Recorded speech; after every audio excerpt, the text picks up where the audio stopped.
السلام علیکم۔ آج جمعرات ہے، جولائی کی 21 تاریخ۔ پاکستان میں اس وقت شام کے 7، بھارت میں 7:30، اور یہاں ہمارے اسٹوڈیوز کی گھڑیوں میں صبح کے 10 بج رہے ہیں۔ وائس آف امریکہ واشنگٹن کی اردو سروس سے میں ہوں خالد حمید، خبروں کے ایک بلیٹن کے ساتھ۔ امریکہ نے انسداد انسانی اسمگلنگ سے متعلق پاکستان کی کارکردگی کو سراہتے ہوئے درجہ 2 واچ لسٹ سے اسے نکال دیا ہے۔ امریکی وزیر خارجہ اینٹنی بلنکن نے انسانی اسمگلنگ کے حوالے سے رپورٹ جاری کی ہے، جس میں انسانی اسمگلنگ کے خلاف جنگ میں دیرپا کارکردگی دکھانے والے ممالک اور افراد کو سراہا گیا ہے۔ تجزیہ کاروں کا کہنا ہے کہ پاکستان نے ضمن میں عملی اقدامات کیے ہیں جن کی وجہ سے پاکستان کو اس لسٹ سے نکالا گیا ہے۔ اس لسٹ سے نکالے جانے کا تعلق پاک امریکہ تعلقات پر نہیں ہے، بلکہ امریکی ادارے دو طرفہ تعلقات کے بجائے عملی اقدامات کو دیکھ کر فیصلے کرتے ہیں۔ پاکستان کو انسانی اسمگلنگ کی روک تھام کا ریکارڈ بہتر نہ ہونے پر سن 2018 میں واچ لسٹ میں رکھا گیا تھا۔ رپورٹ کے مطابق نامناسب اقدامات کے باعث پاکستان کو مسلسل 2 سال تک درجہ دوم کی واچ لسٹ میں رکھا گیا۔ امریکی وزارت خارجہ کی اس رپورٹ میں پاکستان کی تعریف کرتے ہوئے کہا گیا ہے کہ انسداد انسانی اسمگلنگ کے اقدامات پر کورونا وائرس کی وبا کے ممکنہ اثرات کے باوجود حکومت پاکستان کی کارکردگی مجموعی طور پر بہتر رہی، جس پر پاکستان کو درجے کی واچ لسٹ سے نکال دیا گیا ہے۔ پاکستان اور افغانستان نے باہمی تجارتی اور اقتصادی تعلقات کو فروغ دینے کے لیے سرحد کے آر پار آمد و رفت کو سہل بنانے سمیت مشترکہ اقدامات اٹھانے پر اتفاق کیا ہے۔ یہ اتفاق رائے ایسے وقت میں ہوا ہے جب کاروباری برادری باہمی تجارت کے فروغ کے لیے حائل رکاوٹوں کو دور کرنے پر زور دیتی رہی ہے۔ جنوبی ایشیا کے 2 ہمسایہ ملکوں کے درمیان دو طرفہ تجارت میں حائل رکاوٹوں کو دور کرنے کے لیے پاکستان کے سیکریٹری تجارت صالح احمد فاروقی کی سربراہی میں وفد نے کابل کا 2 روزہ دورہ کیا۔ دونوں ملکوں کی متعلقہ وزارتوں کے نمائندوں پر مشتمل وفود کے درمیان ہونے والے ان مذاکرات میں ٹرانزٹ، ٹرانسپورٹ سہولیات اور سرحدی گزرگاہوں پر سہولیات کی فراہمی کے حوالے سے غور کیا گیا۔ بدھ کو دورے کے اختتام پر کابل میں پاکستانی سفارت خانے کی جانب سے جاری بیان کے مطابق رواں سال میں افغانستان کے ساتھ دو طرفہ اور ٹرانزٹ تجارت میں اضافہ ہوا ہے، جس سے مشترکہ مفادات کے تحت فروغ اور استحکام دیا جائے گا۔ مذاکرات میں تاجروں کو دو طرفہ اور ٹرانزٹ ٹریڈ میں درپیش مسائل کے حل کے لیے مناسب اقدامات اٹھانے پر بھی اتفاق کیا گیا۔ خبر رساں ادارے رائٹرز کے مطابق یوکرین کے حکام کا کہنا ہے کہ آج مشرقی شہر خارکیف کے 2 اضلاع پر روسی افواج کی گولہ باری میں 3 افراد ہلاک اور 23 زخمی ہو گئے۔ پراسیکیوٹر کے دفتر کے پوسٹ کردہ بیان کے مطابق شہر کے شمال مشرق میں بازار کے قریب ایک پبلک ٹرانسپورٹ اسٹاپ پر صبح 9:30 بجے گولہ باری کی گئی۔ خطے کے گورنر اولیگ سینگوبوف نے بتایا کہ ہلاک ہونے والوں میں ایک بچہ بھی شامل ہے، جبکہ 4 افراد کی حالت تشویشناک ہے۔ اور جمعرات کے روز برطانوی وزارت دفاع نے کہا کہ روسی افواج ڈونباس خطے میں اگلے محاذ کے ساتھ ساتھ چھوٹے حملوں کا سلسلہ جاری رکھے ہوئے ہیں، جو مشرقی یوکرین کا حصہ ہے اور جنگ کا ہدف رہا ہے۔ یوکرین کی خاتون اول اولینا زیلنسکا نے امریکی قانون سازوں سے اپیل کی ہے کہ ان کے ملک کو اس جنگ میں مزید مغربی ہتھیاروں کی ضرورت ہے۔ یوکرین کے صدر ولادیمیر زیلنسکی نے انہیں امریکی کانگریس سے براہ راست ایئر ڈیفنس نظام کی فراہمی کی اپیل کرنے کے لیے واشنگٹن بھیجا تھا۔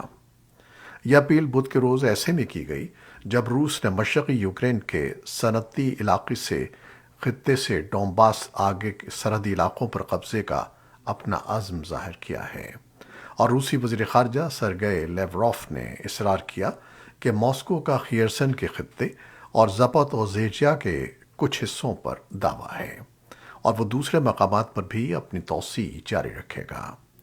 روسی حملوں کا رخ موڑنے کے لیے یوکرین کی کوششوں کے لیے اربوں ڈالر کی مغربی فوجی امداد اہم ہے، لیکن کییف میں عہدیداروں کا کہنا ہے کہ یہ بھی جنگ کا پاسا پلٹنے کے لیے بہت کم ہے۔ امریکہ کے ایک اعلیٰ جاسوس ادارے کے سربراہ کے مطابق ایسا لگتا ہے کہ روس کے صدر ولادیمیر پوٹن اپنی ہی خواہشات اور بڑبولیوں کے سامنے جھک گئے ہیں۔ وہ یوکرین کو فتح کرنے کے اپنے دعوے کو چھوڑنے سے قاصر ہیں، چاہے اس کی قیمت کتنی بھی کیوں ادا نہ کرنی پڑے۔ سی آئی اے کے ڈائریکٹر ولیم برڈز نے، جو فروری میں روسی افواج کو یوکرین میں داخل ہونے کا حکم دینے سے پہلے پوٹن سے ملاقات کرنے والے آخری امریکی اہلکار تھے، بدھ کو دیر گئے خبردار کیا کہ روسی رہنما کو واقعی یقین ہے کہ انہیں اپنی منزل کی تکمیل کے لیے یوکرین کو فتح کرنا ہوگا۔ برڈز نے ایسپن، کولوراڈو میں سالانہ ایسپن سیکیورٹی فورم میں خطاب کیا۔ برنز کا کہنا تھا کہ پوٹن اس بات پر یقین رکھتے ہیں کہ روس کے رہنما کے طور پر ان کی ذمہ داری روس کو ایک عظیم طاقت کے طور پر بحال کرنا ہے، اور وہ سمجھتے ہیں کہ آپ یوکرین اور اس کے انتخاب کو کنٹرول کیے بغیر ایسا نہیں کر سکتے۔ ان کا خیال ہے کہ یوکرین پر غلبہ حاصل کرنا روس کا حق ہے۔ امریکی انٹیلیجنس اندازوں کے مطابق یوکرین میں تقریباً 15,000 روسی فوجی مارے گئے ہیں اور 45,000 زخمی ہوئے ہیں۔ یوکرین کے دفاعی حکام نے ہلاک ہونے والے روسی فوجیوں کی تعداد تقریباً 38,000 بتائی ہے۔ برنز اس خیال پر شکوک و شبہات کا اظہار کرتے ہیں کہ کسی قسم کا معاہدہ ہو سکتا ہے، اور وہ اسے پوٹن کے عالمی نظریے سے متصادم قرار دیتے ہیں۔ برنز نے کہا کہ میرا اپنا مضبوط نظریہ ہے کہ پوٹن جنگ شروع ہونے سے پہلے نیٹو اتحاد کو توڑنے اور یوکرین کو ٹکڑے کرنے کے بارے میں اپنے مفروضوں میں غلط تھے، اور میرے خیال میں وہ اب بھی اتنے ہی غلط ہیں۔ کچھ ایسے اشارے ملے ہیں کہ روس نے یوکرین میں اپنی ابتدائی ناکامیوں سے سبق سیکھا ہے، اپنے مقاصد کو ڈونباس کے علاقے تک محدود رکھنے کا فیصلہ کیا ہے۔ تاہم اس کے ساتھ ہی پوٹن کے عزائم دوبارہ ابھرنے کے آثار ہیں۔ روس نے نارڈ اسٹریم پائپ لائن کو دیکھ بھال اور مرمت وغیرہ کے واسطے 10 روز تک بند رکھنے کے بعد اب یورپ کو قدرتی گیس کی فراہمی کے لیے کھول دیا ہے۔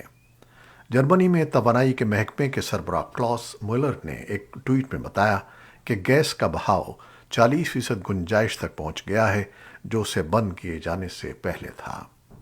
روس کے سرکاری ملکیت والے ادارے گیس پروم نے بہاؤ میں کمی کا الزام اس گیس ٹربائن کی عدم دستیابی پر عائد کیا ہے، جس کی کینیڈا میں مرمت کی جا رہی ہے۔ روسی صدر پوٹن نے یہ انتباہ کرتے ہوئے کہ اس ماہ بعد میں ایک اور ٹربائن پر کام کی وجہ سے گیس کی فراہمی میں مزید کمی ہو سکتی ہے، یہ اصرار کیا ہے کہ گیس پروم اپنے گیس کی فراہمی کے وعدوں کو پورا کرے گا۔ یورپی یونین کے لیڈروں نے خبردار کیا ہے کہ روس پر یوکرین کی جنگ کے سلسلے میں مغرب کے دباؤ میں جواب میں یہ ہو سکتا ہے کہ وہ گیس کی سپلائی ممکنہ طور پر منقطع کر دے۔ خبر رساں ایجنسی رائٹرز کے مطابق امریکی صدر جو بائیڈن نے بدھ کے روز کہا ہے کہ وہ اس مہینے کے آخر تک چینی صدر شی جن پنگ سے بات کرنے کی توقع رکھتے ہیں۔ صدر بائیڈن نے کہا کہ مجھے لگتا ہے کہ میں اگلے 10 دنوں میں صدر شی سے بات کروں گا۔ واشنگٹن بیجنگ کو اپنا اہم اسٹریٹجک حریف قرار دیتا ہے اور کہا کہ اعلیٰ سطح کے رابطے استحکام کو برقرار رکھنے اور تنازعات سے دور رہنے کے لیے اہم ہیں۔ دونوں رہنماؤں کے درمیان آئندہ ہونے والی یہ ٹیلی فون کال ایک ایسے موقع پر متوقع ہے جب بائیڈن ملک میں مہنگائی کو کم کرنے کے لیے سینکڑوں بلین ڈالر کے چینی سامان پر ٹرمپ دور کے کچھ ٹیرف اٹھانے پر غور کر رہے ہیں، اور دوسری جانب جب تائیوان کی حیثیت پر بھی تناؤ بڑھتا جا رہا ہے۔ بائیڈن کی انتظامیہ نے اس جزیرہ ملک کی سلامتی کے لیے ٹھوس عزم کا اعادہ کیا ہے۔ فلسطینیوں کے صدر محمد اشتیاہ نے خبردار کیا ہے کہ خطے کے اندر عسکریت پسندی بڑھ رہی ہے۔ ان کی جانب سے یہ انتباہ ایسے وقت میں آیا ہے جب متعدد سنی ممالک اور اسرائیل ایران کے خلاف ایک دوسرے کے ساتھ تعاون پر بات چیت کر رہے ہیں۔ تاہم انہوں نے اس امید کا اظہار کیا کہ سعودی عرب کی حکومت اسرائیل کو اس وقت تک تسلیم نہیں کرے گی جب تک اسرائیل فلسطینی تنازع کا حل نہیں نکال لیا جاتا۔ انہوں نے مزید کہا کہ صدر محمود عباس اسرائیل کے ساتھ نئی بات چیت کے لیے مخلص ہیں۔ وائس آف امریکہ کی نمائندہ پیٹسی وداکوسوارا کے ساتھ خصوصی انٹرویو میں وزیر اعظم محمد اشتیہ نے عرب ممالک کے ساتھ حالیہ دنوں میں اسرائیل کے تعلقات میں بہتری کا احاطہ کرتے ہوئے کہا کہ اردن اس کے فوری بعد اسرائیل کے ساتھ تعلقات کو معمول پر لے آیا ہے جب اسرائیل اس کے زیر قبضہ علاقوں سے دستبردار ہو گیا۔ پاکستان کے سب سے بڑے صوبے پنجاب کے وزیر اعلیٰ کے انتخاب میں محض ایک دن باقی ہے۔ ایسے میں دو بڑی سیاسی جماعتیں پاکستان مسلم لیگ نون اور پاکستان تحریک انصاف ایک دوسرے پر الزامات عائد کر رہی ہیں کہ ان کے ارکان کو خریدا جا رہا ہے۔ واضح رہے کہ عدالت عظمیٰ کے حکم پر 22 جولائی سن 2022 کو وزیر اعلیٰ پنجاب کا انتخاب ہوگا۔ اس انتخاب میں اراکین اسمبلی کی گنتی کی جائے گی اور اکثریت والا امیدوار وزیر اعلیٰ پنجاب ہوگا۔ کسی بھی جماعت کو وزیر اعلیٰ پنجاب بنانے کے لیے 186 اراکین کی ضرورت ہے۔ برطانیہ کے سابق chancellor of the exchequer Rishi Sunak اور وزیر خارجہ لز ٹرس کل وزیر اعظم کے انتخاب کے لیے لڑے جانے والی دوڑ میں آخری دو امیدواروں کے طور پر سامنے آئے ہیں۔ بورس جانسن کو وزیر اعظم کے طور پر تبدیل کرنے کا مقابلہ اب کنزرویٹو پارٹی کے اراکین کے سامنے ہوگا، جو اس موسم گرما کے آخر میں میل ان بیلٹ کے ذریعے فاتح کا انتخاب کریں گے۔ فاتح کا اعلان 5 ستمبر کو کیا جائے گا۔ یہ تھیں وہ خبریں جو فیس بک لائیو پر ہم نے آپ کے لیے پیش کیں۔ ہماری ویب سائٹ، یوٹیوب اور پوڈ کاسٹ پر یہ بلیٹن آپ کے لیے پوسٹ کر دیا جاتا ہے۔